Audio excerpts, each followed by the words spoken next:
Samajwadi party हर संस्था का सम्मान करती है। ये पहली बार नहीं है जो सीबीआई बुला रही है।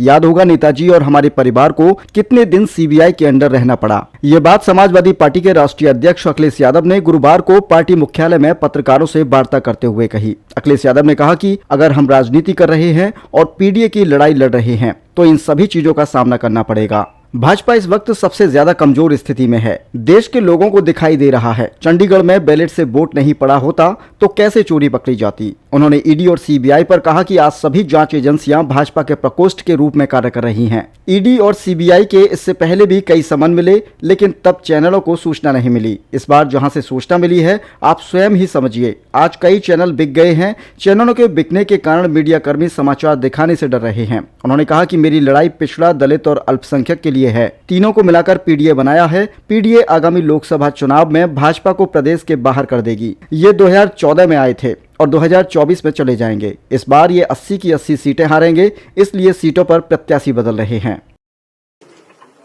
समाजवादी पार्टी हर संस्था का सहयोग करती है और कोई पहली बार नहीं हुआ है या पहली बार सीबीआई नहीं बुला रही है।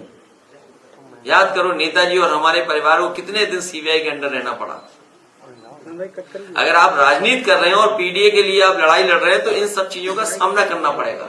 इसीलिए मैंने कहा कि भारतीय जनता पार्टी इस समय सबसे ज्यादा कमजोर है, सबसे ज्यादा कमजोर स्थिति में। 10 साल के बाद भी इतने घबराए हुए लोग। और मैं आपसे कह रहा हूं कि यूपी से आए थे, यूपी से ही जाएंगे बाहर। अगर 2014 में आए थे तो उत्तर प्रदेश की जनता 2024 में इन्हें बाहर कर देगी। क्या देश के लोगों की आंख थोड़ी बंद है? क्या देश के लोगों को नहीं दिखाई दे रहा कि आप चंडीगढ़ के चुनाव को जीतने के लिए बैलेट पेपर पे क्या वोट डलवाए आपने? वोट को खराब किसने किया? अगर बैलेट से वोट ना पड़े होते और सीसीटीवी कैमरा ना होता तो वो भारतीय जनता पार्टी की चोरी और वोट की डकैती पता नहीं लगती। जो वोट की लूट पता लगी है वो बैलेट पेपर की वजह से बची है।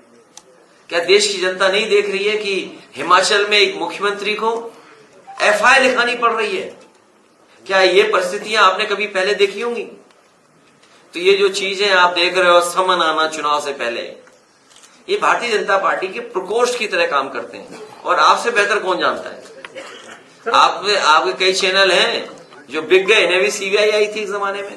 संकल्प लिया है कि पीडीए परिवार को बढ़ाने का काम हम लोग लगातार बूथ स्तर पर करेंगे।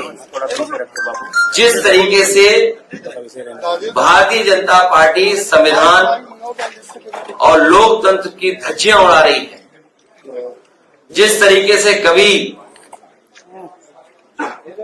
मंथन हुआ था, समुद्र मंथन, उसी तरीके से 2024 में संविधान मंथन होने जा रहा है। लड़ाई उनके बीच में है। एक तरफ तो वो लोग हैं, हम समाजवादी लोग, जो संविधान की रक्षा करना चाहते हैं, और दूसरा वो लोग हैं जो संविधान का भक्षक बन गए।